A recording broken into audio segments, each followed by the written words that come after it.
प्रिय छात्रों, नमस्कार। मैं डॉक्टर अरुण कुमार देशमुख, प्रबंध शास्त्र संस्थान काशी हिंदू विश्वविद्यालय वाराणसी से आपके लिए लेकर आए हैं dynamics of business environment and legal framework. व्यवसायिक पर्यावरण और कानूनी ढांचे की गतिशीलता की इस पाठ्य चर्चा के क्रम में हम जिस बिंदु पर प्रकाश डाल रहे थे वह था कंपनीज एक्ट 2013। उसी के तहत हमने कुछ प्रारंभिक बातों को पिछले व्याख्यानों में समझने का प्रयास किया। अब हम जिस अध्याय में प्रवेश करने जा रहे हैं वह बात करता है कि किस प्रकार कंपनीज का फॉर्मेशन होता है, कंपनीज किस प्रकार से अस्तित्व में आती है। उसमें हम मुख्य बिंदुओं पर चर्चा करेंगे, जिसमें पहले हम परिचय प्राप्त करेंगे, फॉर्मेशन ऑफ कंपनी क्या होता है। तदुपरांत हम बात करेंगे प्रमोटर्स क्या होते हैं, उनकी क्या भूमिका होती है। साथ ही साथ कंपनी का इनकॉर्पोरेशन किस तरह से होता है, किस तरह से वे कमेंसमेंट ऑफ बिजनेस की तरफ आगे बढ़ती है, और साथ ही साथ मेमोरेंडम और आर्टिकल ऑफ एसोसिएशन क्या होते हैं और क्या उनके मुख्य बिंदु इसमें सम्मिलित होते हैं। इन सब बातों को हम आज समझेंगे। सबसे पहले हम समझते हैं फॉर्मेशन ऑफ कंपनी, अर्थात कंपनी किस प्रकार फॉर्म होती है या अस्तित्व में आती है। तो इसको हम कह सकते हैं कि formation of a company refers to the process of creating and establishing legal entity और business organisation to conduct commercial और इकोनॉमिक एक्टिविटी। किसी भी कंपनी को कोई भी वाणिज्यिक या आर्थिक गतिविधि करने के लिए तत्पर करने की स्थिति जो होती है उसको हम फॉर्मेशन की श्रेणी में रखते हैं। और ये जो प्रोसेस है इसमें जो मुख्य बातें हैं उनमें सबसे पहला है पंजीकरण, registration, register the company with the appropriate government authority, defining it's legal structure, operating framework and complying with the various legal and regulatory requirement.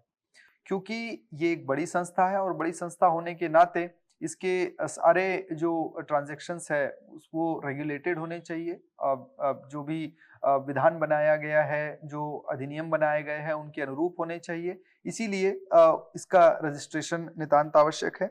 ठीक इसी तरह से इसमें कुछ महत्वपूर्ण स्टेप्स है जिनका पालन किया जाता है कंपनीज के फॉर्मेशन की प्रक्रिया में।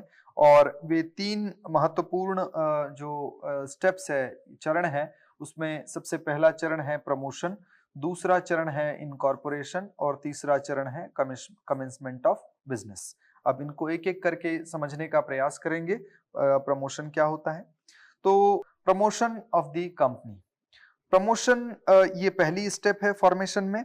कंपनी जब एस्टेब्लिश होती है तो इसमें सबसे पहली बात आती है कि being when someone discovers the idea regarding some business, कि कोई भी व्यक्ति जिसके मन में किसी व्यवसाय से संबंधित कोई विचार आया और उस विचार को वह किस तरह से आगे बढ़ाएगा, उस विषय पर वह कार्य प्रारंभ करता है। तो इसकी परिभाषा कुछ इस प्रकार दी गई है। Promotion can be defined as discovery of business opportunity and subsequent organization of funds, property, managerial ability into business concern with intention of making profit, inverted comma close। तो इस प्रकार हम देखते हैं कि एक प्रमोटर की जो भूमिका होती है वहां पर सबसे पहले उसे एक अवसर की तलाश करना, अवसर की तलाश करने के बाद जो उसके लिए आवश्यक धनराशि है उसका जुटाया जाना, फिर उसके बाद जो संपत्ति आवश्यक है वह होना, और साथ ही साथ उस बिजनेस को या व्यवसाय को चलाने के लिए जिस प्रबंधकीय कौशल की आवश्यकता है उसका होना। ये किसी भी बिजनेस के लिए नितांत आवश्यक है, और साथ ही साथ एक ऐसा उद्देश्य जो प्रॉफिट अर्न करने की ऊपर अपना ध्यान केंद्रित करता है। तो ये सारी बातें जब होती है तो उसको हम कहते हैं कि this is the process of promotion of company. तो ये 4 स्टेज प्रोसेस है जो कि आइडिया से शुरू होती है, आइडिया जनरेशन से शुरू होती है। ठीक इसी तरह से ये समझना आवश्यक है कि एक प्रमोटर कौन होता है जो कंपनी का प्रमोशन करता है। तो प्रमोटर के बारे में कहा जाता है कि प्रमोटर इज अ पर्सन और एन एंटिटी विच फॉलोज और completes the necessary processes and documentation in order to bring an entity to life. कि ये जो कंपनी को अस्तित्व में लाने का कार्य होता है उसके लिए जितनी भी औपचारिकताएं है, जितना भी दस्तावेजीकरण है, डॉक्यूमेंटेशन है, वह जो व्यक्ति करता है वह उसका प्रमोटर होने की योग्यता रखता है। और ये कोई व्यक्ति हो सकता है या कोई संस्था भी हो सकती है। who goes through the necessary process is also the first owner of the company when it becomes the formal entity। तो जब भी वे एक औपचारिक संस्था बन जाएगी तो यह पहला व्यक्ति होता है जो उस कंपनी का मेंबर हो सकता है। ठीक इसी तरह से कोई भी रजिस्टर्ड कंपनी प्रमोटर का कार्य कर सकती है, या कोई व्यक्ति भी हो सकता है जो प्रमोटर की भूमिका में हो सकता है। निर्भर करता है कि वो किस रोल में है कंपनी के फॉर्मेशन में। और जो प्रोफेशनल एंटिटीज और ऐसे लोग जो अकाउंटेंट है, सॉलिसिटर है, वे प्रमोटर नहीं हो सकते। ये कुछ इसमें रेस्ट्रिक्शन है। ठीक इसी तरह से दो प्रकार के प्रमोटर्स की बात इसमें कही गई है। पहला है अकेजनल प्रमोटर और दूसरा है प्रोफेशनल प्रमोटर। अकेजनल प्रमोटर जैसा कि इनके नाम से आता है कि वन ऑफ प्रमोटर होते हैं, जो ये कोई प्रोफेशनल प्रमोटर नहीं होते हैं। इनके अगर प्रकृति की दृष्टि से देखें तो कोई नेचुरल प्रमोटर ये नहीं होते हैं। ये जो होते हैं वो मुख्य रूप से आइडिया को कंसीव करने का कार्य करते हैं, उसको फ्लोट करना है, उस पे कार्य करने की जो बात होती है उसमें उस पे कार्य करते हैं। और जब किसी एक स्थिति में वो कंपनी को ले आते हैं, कंपनी जब एक स्थिति में आ जाती है कि अब वो चलने लगी, तो हो सकता है कि वो वापस से अपनी जो उनका पिछला पेशा हो उसमें चले जाए। तो इस तरह के प्रमोटर्स को हम अकेजनल प्रमोटर्स की श्रेणी में रख सकते हैं। ठीक इसी तरह से प्रोफेशनल प्रमोटर्स वे होते हैं जो प्रारंभिक स्थिति से लेकर उसको फॉर्म करने और फॉर्म करने के बाद उसे आगे बढ़ाने, ये सारी गतिविधियां वे स्वयं करते हैं। ऐसे प्रमोटर्स को हम प्रोफेशनल प्रमोटर्स की श्रेणी में रखते हैं। इनको प्रवर्तक हम कहते हैं। तो कुछ दूसरी श्रेणियां भी है इस प्रमोटर्स की, प्रवर्तकों की। उसमें अगला है एंटरप्रेन्योर प्रमोटर। तो ये मुख्य रूप से रियल प्रमोटर होते हैं जो कि समूचे अपने जो आइडिया है उसको धरातल पर लेकर के आने से लेकर के और पूर्ण उसको आगे बढ़ाने तक पूरी भूमिका निभाते हैं। ऐसे एंटरप्रेन्योर प्रमोटर कहलाते हैं। फाइनेंशियल प्रमोटर की एक श्रेणी है जो मुख्य रूप से जो फाइनेंशियल इंस्टीट्यूशन हो सकते हैं या कोई इन्वेस्टमेंट बैंक हो सकता है, कमर्शियल बैंक हो सकता है, जो कि फाइनेंशियल प्रमोटर की भूमिका में देखे जा सकते हैं। ठीक इसी तरह से प्रमोटर्स के कुछ मुख्य कार्य है। उन मुख्य कार्यों में इन बिंदुओं को हम एक एक करके समझते हैं क्या क्या वे कार्य करते हैं। तो पहला है to get the idea of the formation of the company. तो ये सबसे पहला कार्य होता है। उस आइडिया का जो विश्लेषण, जो विचार बिजनेस का आया है उनके मन में, उसका विश्लेषण करना, उसकी फिजिबिलिटी को देखना अगला स्टेप है। इसी तरह से to seek person who may agree to become one of the first directors और signatories of memorandum of association. तो ऐसे लोगों की तलाश करना भी प्रमोटर्स या प्रवर्तकों का कार्य होता है। ठीक इसी तरह से to prepare and enter into contracts with underwriters. तो अंडरराइटर्स के साथ अनुबंधों में सम्मिलित होने के लिए भी उनको तत्पर होना होता है। ठीक इसी तरह से सर्टिफिकेट ऑफ इनकॉर्पोरेशन प्राप्त करना होता है। उनको अनुमति लेनी होती है अनुमति लेनी होती है और साथ ही साथ जो पूंजी है उसकी भी व्यवस्था करनी होती है। साथ ही साथ उनको शेयर कैपिटल की भी चिंता करनी होती है। इसके बाद उनको प्रिलिमिनरी एक्सपेंसेस जो है किसी भी बिजनेस को स्टार्ट करने में जो प्रारंभिक खर्चे होंगे उनको भी वहन करना होता है। और जितने भी कर्मचारियों की आवश्यकता है उस व्यवसाय को संचालित करने के लिए, उन जो कर्मचारियों का सिलेक्शन, रिक्रूटमेंट, वो भी प्रमोटर्स को प्रारंभिक दौर में करना होता है। तो ये उसके कुछ फंक्शन। जो दूसरा का महत्वपूर्ण बिंदु है इस प्रक्रिया का, उसमें आता है इनकॉर्पोरेशन ऑफ द कंपनी। इसको ये हम सेकेंड स्टेज के तौर पे रखते हैं। तो ये जो है incorporation of company is a legal process through which a company becomes legal entity. और एक बार जब कंपनी इनकॉर्पोरेट हो जाती है, पंजीकृत हो जाती है, तो ये एक सेपरेट लीगल एंटिटी बन जाती है कानून की दृष्टि में। और इसका एक परपेचुअल सक्सेशन होता है। यदि कानून जब तक न चाहे तब तक वो सतत चलती रहेगी। लोग आते रहें, लोग जाते रहेंगे, लेकिन ये जो कंपनी का कार्य है वह सतत चलता रहेगा। एक हाथ से दूसरे हाथ में इसके मैनेजमेंट को ट्रांसफर किया जाता रहेगा। ठीक इसी तरह से पब्लिक कंपनी के केस में 7 मेंबर आवश्यक है और प्राइवेट कंपनी के केस में 2 मेंबर आवश्यक है। 1 पर्सन कंपनी को यदि छोड़ दिया जाए तो इनकॉर्पोरेशन के लिए ये न्यूनतम आवश्यकता है। और इनकॉर्पोरेशन में जो स्टेप्स होते हैं इसमें सबसे पहले होता है कि जो दस्तावेज है वो रजिस्ट्रार के पास उसको पूरा कंप्लीट करके सबमिट करना होता है, जिसमें आपका मेमोरेंडम है और आर्टिकल है, डिक्लेरेशन प्रेस्क्राइब्ड फ्रॉम एफिडेविट है, साथ ही साथ एड्रेस फॉर करस्पॉन्डेंस है कंपनी का, details particulars of first director जो पहले निदेशक होंगे उनका विवरण, और साथ ही साथ particulars of interest of the first directors की उनका पता और तमाम बातें जो है वो इसमें आएंगे। ठीक इसी तरह से जो दूसरी स्टेप है इसमें इस प्रक्रिया में इनकॉर्पोरेशन में, registrar to issue the certificate of incorporation, इस आधार पर रजिस्ट्रार जो है सर्टिफिकेट ऑफ इनकॉर्पोरेशन इशू करता है। एक कंपनी आइडेंटिफिकेशन नंबर इशू करता है, ये अलॉट किया जाता है। ठीक इसी तरह से जो डॉक्यूमेंट्स है उनके प्रिजर्वेशन उनको प्रिजर्व किया जाता है। कोई भी फार्स अगर गलत जानकारी दी गई है तो उसके खिलाफ कार्यवाही भी होती है, और किसी भी तरह के उसमें जो कार्यवाही होगी वो धारा 447 के तहत होगी और पावर ऑफ ट्रिब्यूनल होता है। ठीक इसी तरह से इफेक्ट ऑफ रजिस्ट्रेशन सेक्शन 9 इसमें प्रकाश डालता है।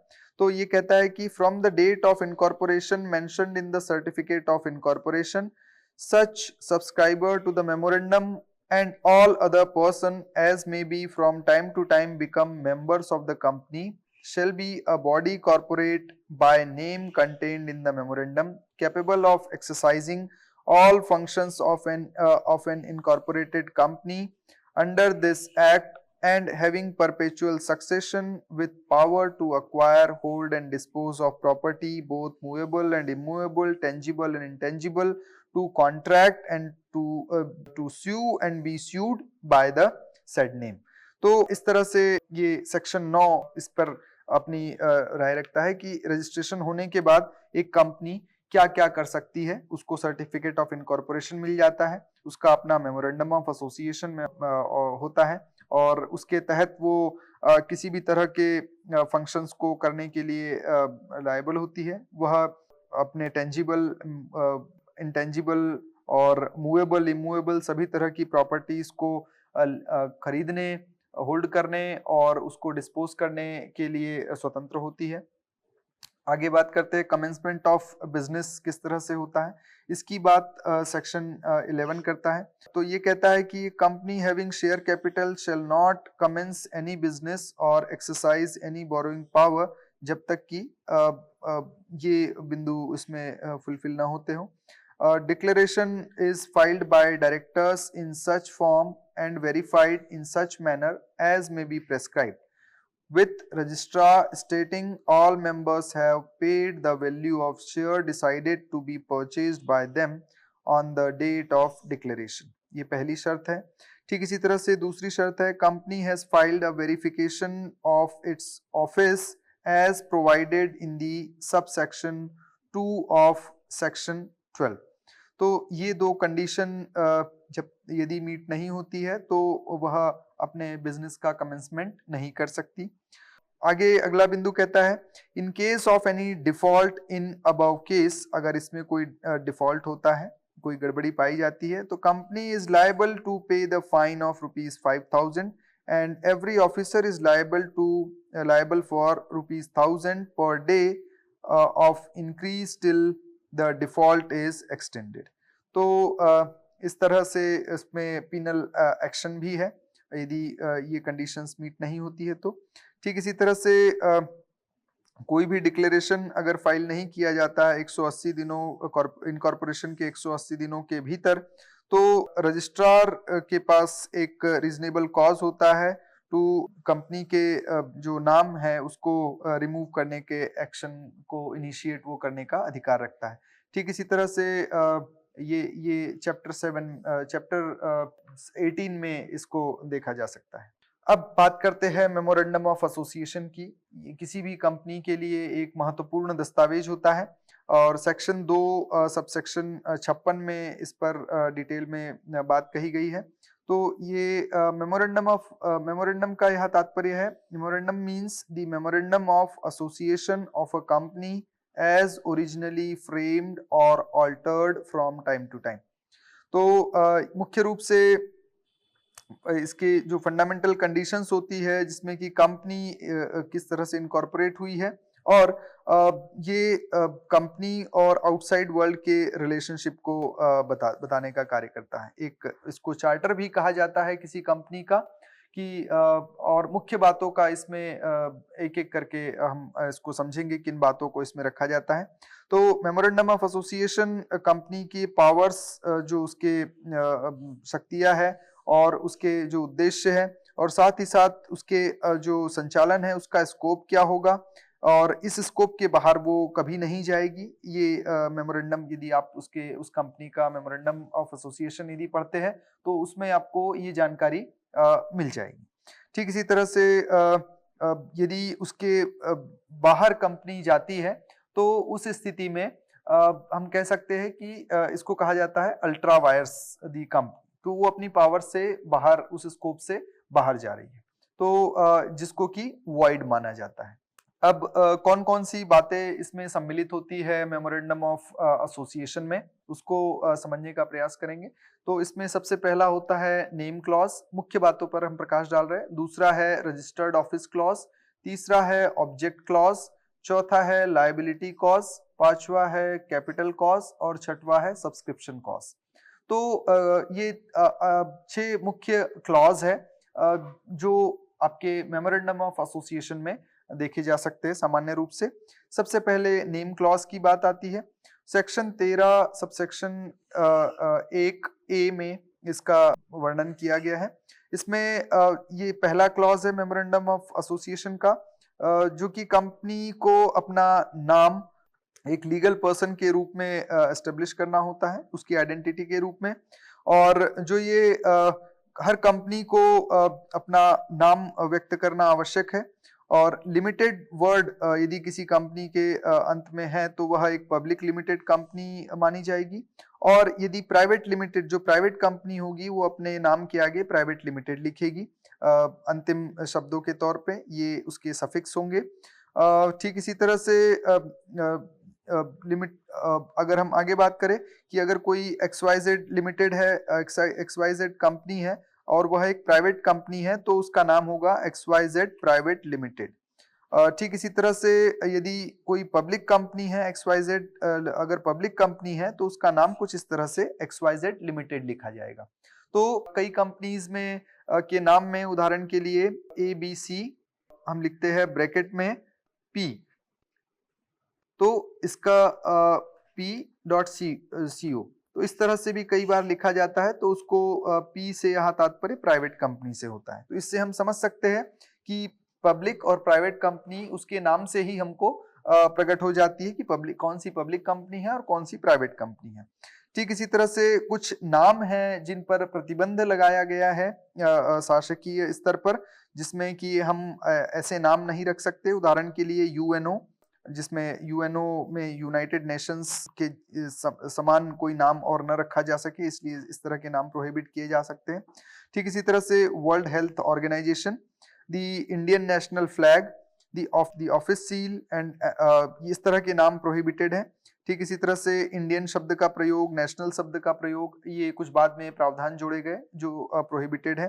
ठीक इसी तरह से the office seal and emblem of the central and state government and the name of pictorial representation of Mahatma Gandhi and Prime Minister of India, ये भी इसमें कुछ restriction है या प्रतिबंध है कि इन शब्दों का प्रयोग या इन व्यक्तियों के नामों का प्रयोग किसी भी कंपनी के नाम में नहीं किया जा सकता। दूसरा क्लॉज होता है रजिस्टर्ड ऑफिस क्लॉज, जैसा कि इसके नाम से प्रकट होता है। सेक्शन 13 सबसेक्शन 1B इस पर प्रकाश डालते हैं कि किसी भी कंपनी का रजिस्टर्ड ऑफिस कहाँ पर लोकेट होगा, उसकी चर्चा ये रजिस्टर्ड ऑफिस क्लॉज करता है। ठीक इसी तरह से अगला क्लॉज है सेक्शन 13 सबसेक्शन 1 सी और डी, इसको बताता है ऑब्जेक्ट क्लॉज। ये केवल कंपनी के ऑब्जेक्ट जिसके लिए कंपनी फॉर्म हुई है वही नहीं बताता, बल्कि इसकी क्या शक्तियां होगी, विधायी शक्तियां क्या होगी कंपनी की, और वो क्या कर सकती है और क्या प्राप्त कर सकती है अपने जो उद्देश्य है उनके अनुरूप, उस पर भी प्रकाश डालता है। साथ ही साथ जो ऑब्जेक्ट क्लॉज होता है, ऑब्जेक्ट क्लॉज वह क्लॉज है जो कि कंपनी के होने के उद्देश्य को बताता है, और इसको बाद में नहीं जोड़ा जा सकता, इसको इनकॉर्पोरेशन के समय ही बताना आवश्यक है।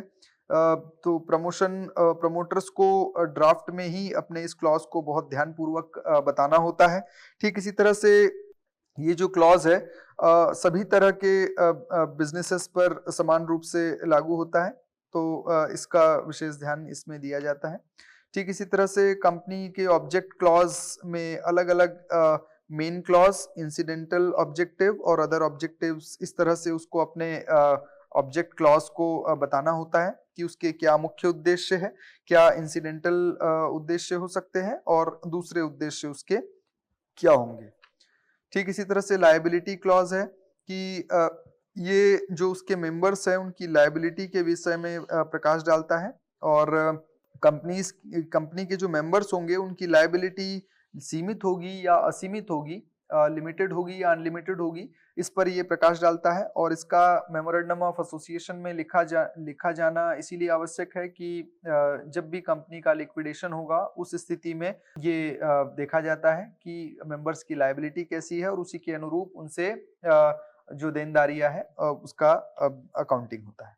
तो उदाहरण के लिए किसी कंपनी में यदि n नंबर ऑफ शेयर है कंपनी में, तो उसमें जो उतने ही शेयर के अनुपात में वह अपनी लायबिलिटी रखता है। ठीक इसी तरह से पेड अप शेयर कैपिटल अगर उसकी पूरी है तो उसकी लायबिलिटी नील हो जाएगी। ठीक इसी तरह से अन्य बातों पर लायबिलिटी क्लॉज की उनकी दायित्व क्या होंगे उस पर प्रकाश डालता है सेक्शन 13 सबसेक्शन 2। कैपिटल क्लॉज बात करता है कि जो टोटल कैपिटल कंपनी की है उसकी बात करता है।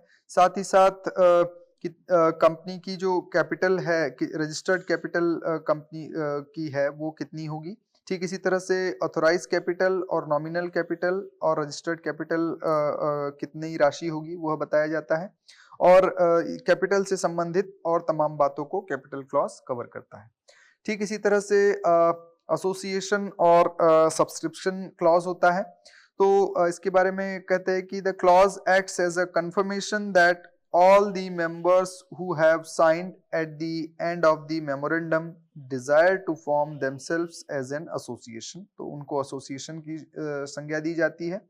और पब्लिक कंपनी के केस में मेमोरेंडम ऑफ एसोसिएशन पर कुल 7 लोगों के हस्ताक्षर आवश्यक है, जबकि प्राइवेट कंपनी के केस में कम से कम 2 लोगों के हस्ताक्षर आवश्यक है। और जो सिग्नेटरीज है वो विटनेसेस या जो गवाह है उनके द्वारा अटेस्ट किए जाएंगे, जिसमें one subscriber can not act as witness for the other one, जो कि स्वयं सब्सक्राइबर है वे उसके गवाह नहीं हो सकते। और माइनर और partner firm can not be subscriber to memorandum of association. ठीक इसी तरह से company can be subscriber to another company, एक कंपनी दूसरी कंपनी के लिए सब्सक्राइबर हो सकती है। Once company is incorporated no subscriber can withdraw his और हर नेम, तो इनकॉर्पोरेशन के बाद कोई भी जो सब्सक्राइबर है वो उसमें से विड्रॉ नहीं कर सकता। ठीक इसी तरह से अल्ट्रा वायर्स कुछ स्थिति होती है जहां if company does anything which is contrary to the object clause of memorandum it shall be termed as ultra vires the memorandum and it shall be wholly void और इनऑपरेटिव। और इसका उद्देश्य होता है जो कंपनी के शेयर होल्डर्स और creditors है उनके इंटरेस्ट को प्रोटेक्ट करने का। तो मेमोरेंडम ऑफ एसोसिएशन में जो ऑब्जेक्ट क्लॉज है उस क्लॉज की भत्सना करना या उससे बाहर जाकर के कार्य करना उसको अल्ट्रा वायर्स की श्रेणी में रखा जाता है। अगला बिंदु महत्वपूर्ण बिंदु आता है आर्टिकल ऑफ एसोसिएशन। सबसे पहले समझते हैं आर्टिकल ऑफ एसोसिएशन क्या होता है। तो परिभाषा के अनुसार article of association of a company is originally framed and as altered from time to time in pursuance to this act, including so far as they apply to the company, the regulation contained in table A in schedule 1 annexed to its act। तो ये इसकी वैधानिक परिभाषा हुई। अब संक्षेप में इसको सरल भाषा में समझने का प्रयास करते हैं। ये किसी भी कंपनी के पर्पस को डिस्क्राइब करता है और जो उसके ऑपरेशंस के क्या रेगुलेशंस होंगे उन पर बात करता है। मूल रूप से ये कंपनी के आंतरिक पहलुओं पर चर्चा करता है, जैसे कि मेमोरेंडम ऑफ एसोसिएशन किसी कंपनी और उससे जो एक्सटर्नल वर्ल्ड है उसके इंटरेक्शन में क्या क्या बातें महत्वपूर्ण होगी उन बातों को उजागर करता है। वही article of association internal affairs को लेकर के अपनी बातों को रखता है। तो वे सारे रूल्स एंड रेगुलेशंस या बाय लॉ जो कि इंटरनल अफेयर्स को गवर्न करेंगे कंपनी के, वो आर्टिकल ऑफ एसोसिएशन में आते हैं। और इसको अगर दूसरी भाषा में कहे तो कंपनी का संविधान भी कहा जा सकता है।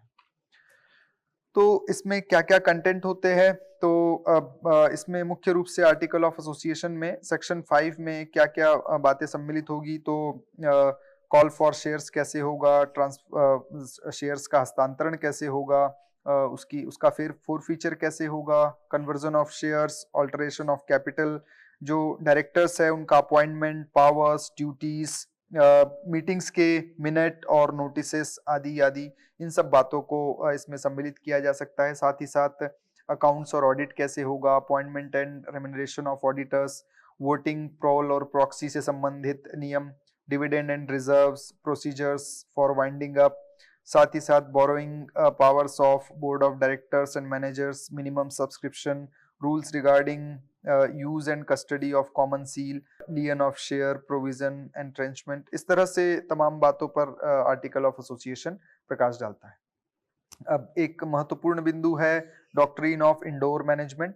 तो डॉक्ट्रिन ऑफ कंस्ट्रक्टिव नोटिस, इसके बारे में कहा जाता है कि doctrine of constructive notice is legal fiction that puts the liability on person to have known any fact regarding the company that is available in the public domain according to section 399 of Companies Act 2013। अब ये कहता है कि ये हर it is the duty of every person dealing with the company to inspect its public document, जिसमें कि memorandum of association और article of association आते हैं। हर व्यक्ति की जिम्मेदारी है कि वो इसके पब्लिक डॉक्यूमेंट्स को इंस्पेक्ट करे और उसको इंश्योर करे कि जो कॉन्ट्रैक्ट है वो कंप्लाई करता है उन प्रोविजंस को या नहीं। साथ ही साथ अन्य बातों को भी ये प्रकाश डालता है। डॉक्ट्रिन ऑफ कंस्ट्रक्टिव नोटिस है, ये लीगल फिक्शन है जो इसी तरह की बातों को और डिटेल में बताता है। ठीक इसी तरह से ये जो डॉक्ट्रिन है इसमें कुछ अपवाद है कि नॉलेज ऑफ इरेगुलरिटी, फॉर्जरी या सस्पिशन ऑफ इरेगुलरिटी आदि, तो इनको यदि छोड़ दिया जाए तो उसमें सारी बातों को संक्षेप में ये डॉक्ट्रिन्स रखते हैं। अब संक्षेप में हम इनके अंतर को हम समझ ले। मेमोरेंडम ऑफ एसोसिएशन और आर्टिकल ऑफ एसोसिएशन में क्या क्या मूल अंतर है। तो अगर इसके उद्देश्य की बात करें तो ये जो है एक्सटर्नल ऑब्जेक्टिव्स और स्कोप ऑफ ऑपरेशन को बताता है, जबकि article of association internal management and rules of the company जो भी है उसको बताता है। स्कोप की यदि बात करें तो ये कंपनी के एक तरह से बाउंड्री सेट करने का कार्य करता है, लीगल बाउंड्रीज सेट करने का कार्य करता है, उसके स्कोप को डिफाइन करता है और ये इंटरनल गवर्नेंस और मैनेजमेंट के जो रूल्स है उनकी डिटेलिंग करता है। अमेंडमेंट्स की अगर बात करें तो यदि मेमोरेंडम ऑफ एसोसिएशन में कोई अमेंडमेंट करना हो तो उसके लिए हमें स्पेशल रिजोल्यूशन के माध्यम से करना होता है या इसके लिए कोई भी रेगुलेटरी परमिशन की आवश्यकता, रेगुलेटरी अप्रूवल की आवश्यकता होती है। जबकि हम आर्टिकल ऑफ एसोसिएशन को देखें तो ये शेयर होल्डर्स की अप्रूवल के साथ स्पेशल रिजोल्यूशन के माध्यम से इसमें अमेंडमेंट किया जा सकता है। पब्लिक एक्सेसिबिलिटी की बात करें तो कोई भी जो कंपनी के अफेयर्स में रुचि रखता है वह इन डॉक्यूमेंट्स को मेमोरेंडम ऑफ एसोसिएशन को देख सकता है। जबकि आर्टिकल ऑफ एसोसिएशन जो है वह एक इंटरनल यूज का डॉक्यूमेंट है, प्राइवेट डॉक्यूमेंट है जो कि आंतरिक सदस्य ही जिसको देख सकते हैं। ठीक इसके अगर कंटेंट की बात करें तो कंपनी का नाम, रजिस्टर्ड ऑफिस, मेन ऑफिस कहाँ पर होगा, लायबिलिटी क्या होगी मेंबर्स की, इन सब बातों को ये मेमोरेंडम ऑफ एसोसिएशन कवर करता है। जबकि board meeting, share holders meeting, directors appointment, share capital आदि से संबंधित जो बातें हैं वो आर्टिकल ऑफ एसोसिएशन में सम्मिलित होती है। तो इस तरह से हमने आज के इस व्याख्यान में कुछ मुख्य बिंदुओं को प्रमोशन से प्रारंभ करके मेमोरेंडम ऑफ एसोसिएशन और आर्टिकल ऑफ एसोसिएशन के मुख्य बिंदुओं को समझने का प्रयास किया। इसी के साथ हम अपनी वाणी को यही विराम देते हैं। धैर्यपूर्वक श्रवण के लिए आप सभी का बहुत बहुत आभार।